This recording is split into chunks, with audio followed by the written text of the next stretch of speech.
Next जो आएगा, अब नेक्स्ट में हम पढ़ेंगे बायर जॉइंट। बायर जॉइंट जहाँ पे दो बायर्स जो है वो जोड़ी जाती हैं उसको बोलते हैं बायर जॉइंट। और वो कैसे दर्शाया जाएगा? Here it is and here it is this one, this is known as the joint. ये जो आप देख रहे हैं बायर जॉइंट, एक बायर ये है बायर और दूसरी बायर ये है, this is called wire joint. उसके बाद नेक्स्ट आता है क्रॉसिंग ऑफ बायर्स, और वहाँ पे लिखा होगा कि wire crossing of wire without touching, कि दो बायर आपस में क्रॉस कर रही हैं मगर वो कनेक्ट नहीं हो रही हैं, टच नहीं हो रही हैं, क्रॉसिंग बताई जा रही है, जुड़ी नहीं है। जैसे अब ये दो बायर हैं, एक बायर ये आ गई, एक बायर ये आ गई, दो बायर हैं, तो ये दोनों की दोनों बायर जो है वो यहाँ पर ये जॉइंट है जहाँ पर इनको जोड़ा जा रहा है। अगली जो आ रहा है बायर क्रॉसिंग बोलते हैं इसको, वहाँ पर आपने हेडिंग दिया होगा बायर क्रॉसिंग। या दूसरा नाम क्या आएगा? Crossing of wire without touching. बिना टच किए हुए वो बायर जो है वो एक दूसरे को पास कर रही हैं, क्रॉस कर रही हैं, उनका कोई भी आपस में संपर्क नहीं है, क्रॉस करे जा रही हैं। उसको कैसे दर्शाया जाएगा? उसको दर्शाने के लिए एक बायर ये आ गई और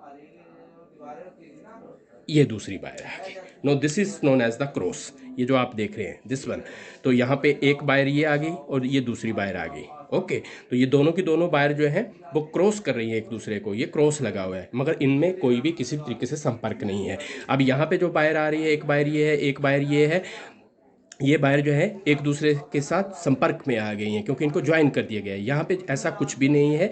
to wires are crossing one another without touching one another. एक दूसरे को बिना टच की हुई ये दोनों की दोनों बायर्स जो है वो क्रॉस कर रही है। This is known as the crossing of barrier. उसके बाद आती है बात रेजिस्टेंस की। Resistance which opposes the flow of electric current. Resistance उस चीज़ का नाम है जो करंट जो चल रहा है उसको अपोजिट, उसको अपोज करती है। अपोज का मतलब उसको बाधित करती है, उसके रास्ते में बाधा डालती है। That is known as the resistance. तो उसको कैसे दर्शाते हैं? रेजिस्टेंस बोले या रजिस्टर बोले, ये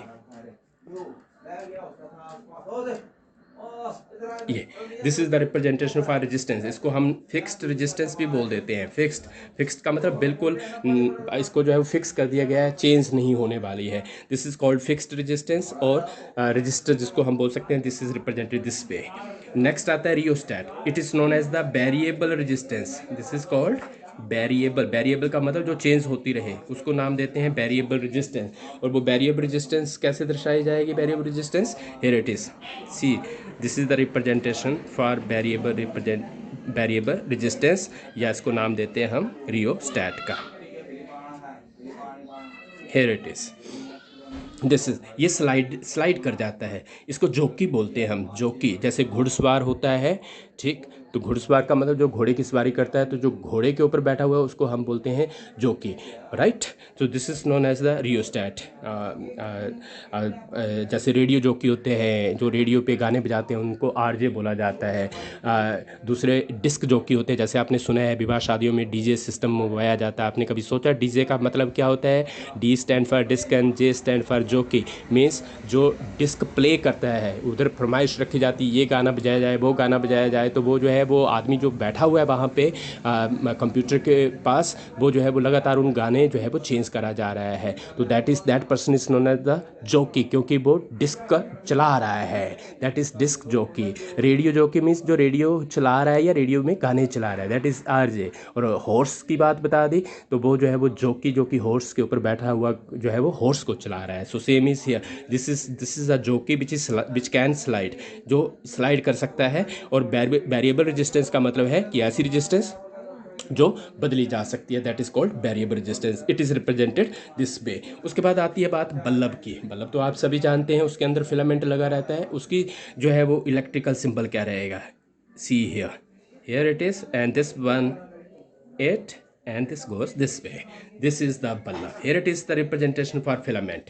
So ये रिप्रेजेंटेशन आ गई बल्ब के लिए। Is it clear? ये बल्ब के लिए जो है वो हमारे पास क्या आ गया? इलेक्ट्रिक सिंबल आ गया। उसके बाद एमीटर, ये सुनते भी रहना ध्यान से, इनके फंक्शन क्या है। बल्ब तो आप जानते हैं जो कि इलेक्ट्रिकल एनर्जी को इलेक्ट्रिकल एनर्जी को लाइट एनर्जी में तब्दील करता है। जो करंट बल्ब को मिलता है उसकी बदौलत जो है वो लाइट तैयार होती है, वहाँ पे प्रकाश तैयार होता है। This is the role of the bulb.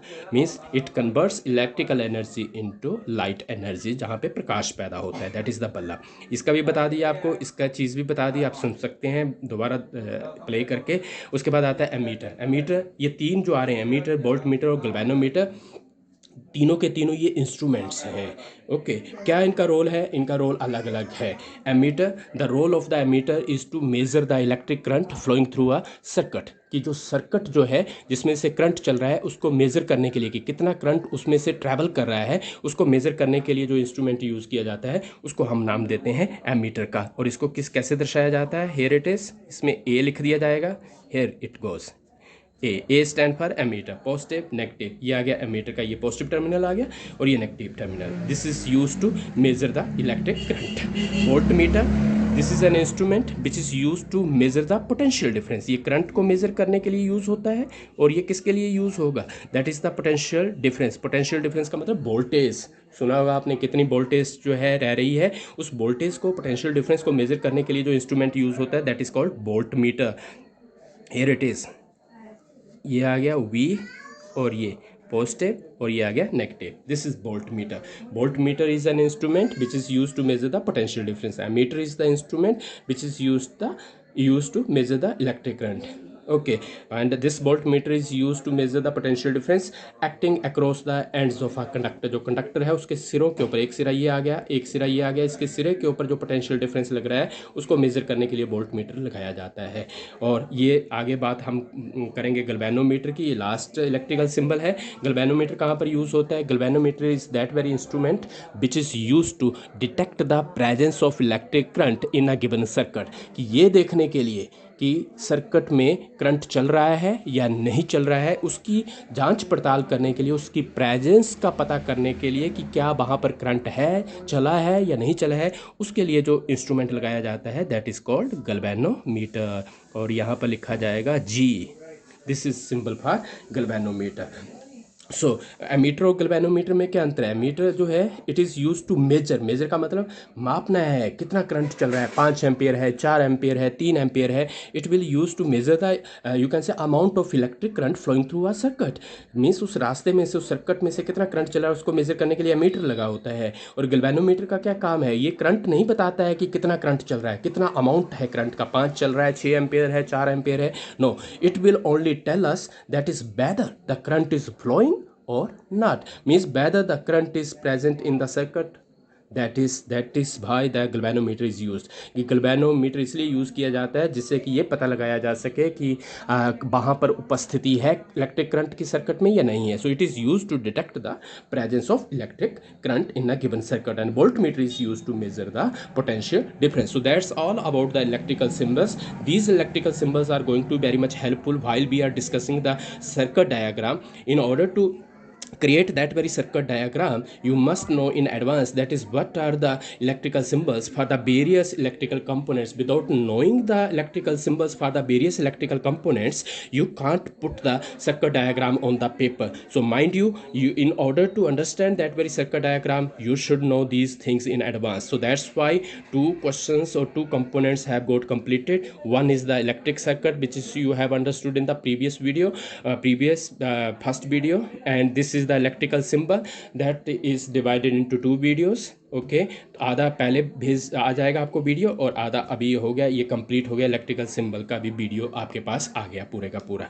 तो इस तरीके से ये 2 चीज़ें जो हैं वो आपने याद करनी है, समझनी है और उनको लिखना है। आपको मैं बार बार बोलता हूँ डेली बेसिस पे लिखेंगे याद करके। अपनी साइंस की जो कॉपी लगा रखी है आपने, प्रैक्टिस कॉपी, अब याद करने का काम चल रहा है तो इसको डेली याद कीजिए। और इन सिम्बल्स को जो है वो सिर्फ पढ़िए नहीं, देखिए नहीं, बल्कि आप ड्रॉ कीजिए। जैसे मैंने आपको समझाया है यहाँ पे ड्रॉ करके, वैसे ही आपने करना है। और साथ में ये भी याद रखिए कि मैंने एक एक चीज़ का जो है वो यहाँ पे बात बताई है कि वायर किसके लिए यूज़ होती है, इसमें से करंट ट्रैवल करता है, सेल किसके लिए यूज़ होता है, पोटेंशियल डिफरेंस प्रोवाइड कर रहे हैं। हर एक चीज़ की जो है वो यहाँ पर आपको जो है वो डिस्क्रिप्शन दे दी है, फंक्शन भी बता दिया कि हर किसी कंपोनेंट का फंक्शन क्या क्या है। तो आज के लिए फिर इतना रहेगा, and tomorrow I will meet with next videos there. Till then take care and it's bye bye.